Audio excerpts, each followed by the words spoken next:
अभी देर रात अभी बैठक हो रही थी उप मुख्यमंत्री के द्वारा शिक्षकों की।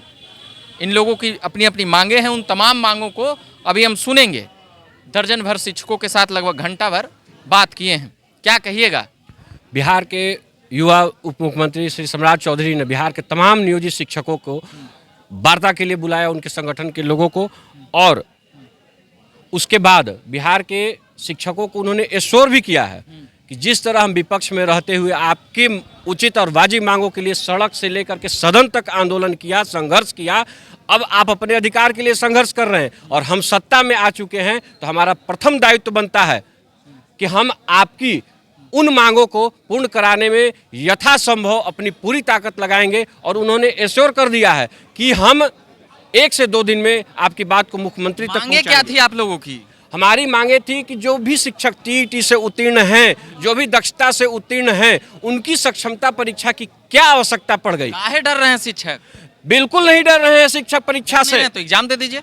उनको प्रताड़ित करने के लिए ये एग्जाम कंडक्ट किया गया है ना, परीक्षा ले लीजिए, लेकिन आप जबरदस्ती तबादला कर दीजिएगा। गया के व्यक्ति को किशनगंज और अररिया जो 12 साल से, 15 साल से, 18 साल से अपने कार्य को पूर्ण कर रहा है, जहां भी वो स्थापित है। बहुत से लोग तो नहीं है कि अपने होम प्रखंड में, बहुत से लोग दूसरे जगह भी अपने आप को स्थापित कर रहे हैं, उनका परिवार सेटल हो चुका है। उनको अब आप कहिएगा कि हम आपको वन में भेज देंगे, जंगल में भेज देंगे, तो इसका विरोध हम कर रहे हैं। हम परीक्षा का विरोध नहीं कर रहे हैं। कई बातें यह भी चल रही है कि कुछ शिक्षक नाराज हैं, जो अधिकारी के पाठक जी थे और हैं, उनसे भी आप लोगों की नाराजगी है?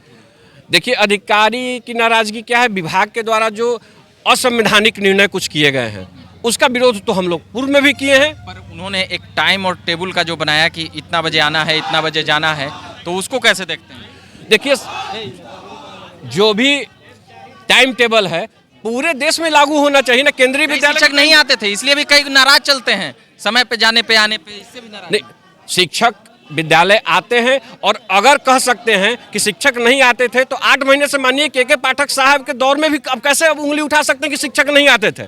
शिक्षक ने अपने आप को हर कसौटी पे खरा उतराया है और खरा सोना की तरह साबित किया है कि हम हर चीज को झेलने के लिए 9 से 5 शिक्षक ड्यूटी कर रहा है। शिक्षक दशहरा जैसे त्योहार में भी ड्यूटी किया, शिक्षक छठ में ड्यूटी किया है, और आप उसके ऊपर उंगली कैसे उठा सकते हैं? बिहार के लाखों शिक्षकों ने स्वयं को सिद्ध किया है। आप उसको अपमानित करने का काम जो कर रहे हैं, अपमानित करने का जो काम कर रहे हैं, उससे दूर हटने की जरूरत है। शिक्षकों के अस्मिता और मान सम्मान को वापस करने की जरूरत है। आज माननीय सम्राट चौधरी जी ने इस बात को कहा भी है।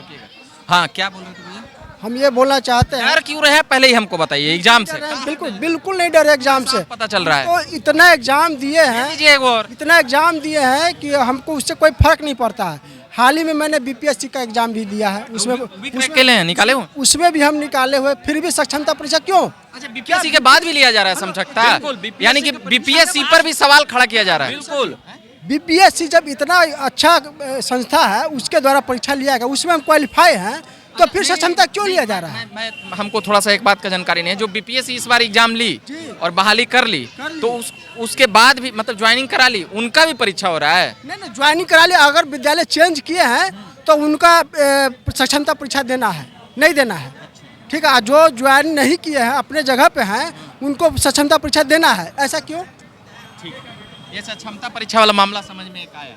सक्षमता परीक्षा नहीं होना चाहिए। सर, इस चीज को आप उठाइए कि सक्षमता परीक्षा जो बीपीएससी क्वालिफाई कर गए हैं, जो बीपीएससी में बैठे हैं, उनको सक्षमता परीक्षा से मुक्त किया जाए। क्यों उनसे लिया जा रहा है सक्षमता परीक्षा? बीपीएससी जब हम अच्छा एग्जाम निकाल दिए हैं। कुल कितने शिक्षक होंगे आप लोग? हम लोग की भी शिक्षक अच्छा संख्या शिक्षकों की 1 लाख से ऊपर होंगे जो बीपीएससी पास, बीपीएससी में क्वालिफाई कर चुके हैं। बीपीएससी वालों का ही है कि सभी शिक्षकों का है? क्या सभी शिक्षकों का? नहीं, जो परीक्षा सक्षमता परीक्षा सभी का नहीं, सिर्फ नियोजित शिक्षकों का। नियोजित शिक्षकों, जो नियोजित शिक्षक है, जो आपका 2016 से लेकर के अभी तक सभी को सक्षमता परीक्षा देना है। या वो बीपीएससी में बैठे हैं, क्वालिफाई किए हैं, पास किए हैं, लेकिन फिर भी उनको बीपीएससी का परीक्षा देना है। तो इस मैटर को आप, मेरा नाम रवि कुमार हुआ। आनंद मिश्रा, प्रदेश महासचिव प्रारंभिक शिक्षक। हाँ, तो ये लोग क्या आप भी परीक्षा से नाराज हैं? नहीं, परीक्षा से हम लोग कभी नाराज नहीं हुए सर। नौकरियां चलना जाए। अरे नहीं, क्या बात करते हैं। शिक्षक कहीं परीक्षा से नाराज हुआ है? हम लोगों ने दक्षता दिया है, हम लोगों ने पात्रता दिया है, हम लोग ये व्यवस्था से नाराज है सर। ये अब जैसे हम लोग क्या व्यवस्था तो एकदम टाइट है, कई अरबी पैरवी वाला होगा जो छट छूटा जाएगा एकदम कटाक से। अब सुनिए, हम लोग 1 to 5 को पढ़ाते हैं, ठीक है। हम लोगों ने ग्रेजुएशन किया है, MA किया है, उसके सिलेबस उस सिलेबस से हमसे परीक्षा ली जा रही है। मैं ये कह रहा हूँ, अगर परीक्षा लेना है तो जो मैं पढ़ाता हूँ वो परीक्षा ले, हम आसानी से देंगे। मेरा नाम मोहम्मद मंजर आलम, सीतामढ़ी। चलिए, सब लोगों से हम समझने का प्रयास कर रहे थे। आनंद जी थे, वह भी बता रहे थे, रवि जी थे, वह भी बता रहे थे। इन तमाम लोगों का कहना है कि जो सक्षमता परीक्षा है, बार बार परीक्षा लेते रहते हैं, बार बार, तो इससे एक तरह से व्यवधान उत्पन्न होता है। और क्या होता है भैया, नियम उससे उनके कार्य में प्रभावित होता है, बिल्कुल कार्य प्रभावित होता है। ये सरकार मेंटल रूप से डिस्टर्ब पढ़ा रहे हैं। हम लगभग 10 साल से पढ़ा रहे हैं। 10 सालों से, 10 सालों से, और भी कई लोग 15 सालों से भी पढ़ा रहे हैं। 2014 में हाँ, तो आप लोग इससे पहले भी बीच बीच में परीक्षा देते रहे हैं? बिल्कुल, हमारी बहाली ही परीक्षा देकर उसका विरोध नहीं किए? हम लोग जब उस समय क्यों विरोध करेंगे? बहाली की प्रक्रिया थी ना, बहाली की प्रक्रिया, मगर बहाली की पूरी प्रक्रिया के बाद ये परीक्षा। बिल्कुल। जब 10 साल सेवा करने के बाद और परीक्षा के नाम पे प्रताड़ना जो दिया जा रहा है, इससे भय है शिक्षकों को कि आप हमें उठा करके, पटना से उठा करके हमको किशनगंज और पूर्णिया और अररिया भेजने की जो तैयारी कर रहे हैं। अब उसे तो बॉर्डर पे जाता है कि नहीं आदमी? उसका मना स्थिति होती है। नौजवान व्यक्ति जो हाँ, छात्र जीवन में बॉर्डर होता पे है, ड्यूटी करता जो है, यहाँ तो 100-200 किलोमीटर का। भाई साहब, जो व्यक्ति छात्र जीवन में होता है, उसकी मनोस्थिति, बॉर्डर की तैयारी करने वाला व्यक्ति सुबह 4 बजे उठ के दौड़ता है। शिक्षक बनने के लिए हमारी मनोस्थिति वो नहीं है। हम 10 क्यों? हम बॉर्डर पर जाके बच्चों को पढ़ाना है क्या? बच्चों को पढ़ाने के लिए हमारी मानसिक स्थिति सही होनी चाहिए। हमारे परिवार के लोग बीमार रहेंगे, हमारे बाल बच्चे परेशान रहेंगे, और हम किस आस-पास कर दिया जाए। बिल्कुल, जहां है वहां रहने देना चाहिए। पहले तो आसे-पास रहते थे आप लोग, पहले तो आस-पास, तो बिल्कुल उनको वहीं रहने देना चाहिए। और अगर ऐच्छिक आवश्यकता है, जो आज भी 200 किलोमीटर दूर है, उनको भी आसपास करना चाहिए, क्योंकि शिक्षण एक ऐसा कार्य है, बॉर्डर पर जाके गोली चलाने का काम नहीं है। मानसिक स्थिति सही रहेगी तभी जाकर पठन पाठन। इनका कहना है कि भाई हम बॉर्डर पे गोली चलाने के लिए ज्वाइनिंग नहीं किया, हम पढ़ाने के लिए किए हैं, तो हमको ज़्यादा दूर नहीं भेजा जाए। जो इनकी मूल बातें थी हमको समझ में आई कई सवाल जवाबों के बाद।